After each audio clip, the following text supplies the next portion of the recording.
How to view someone's TikTok profile without them knowing. In this short video, I'm going to show you how you can view somebody's TikTok profile without them knowing you've actually viewed it. Okay, straight into it. First, what you want to do is open up the TikTok app and then go to your profile by clicking the profile icon in the bottom right corner.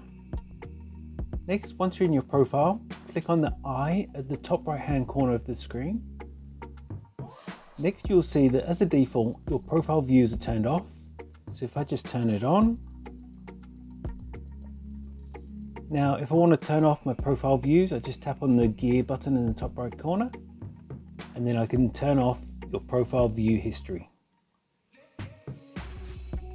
Then people will not be able to see when you've viewed their profile.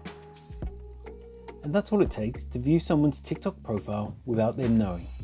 If you found this video helpful, I'd love it if you liked the video, subscribe to my channel, and let me know in the comments if this worked for you. Thanks for watching.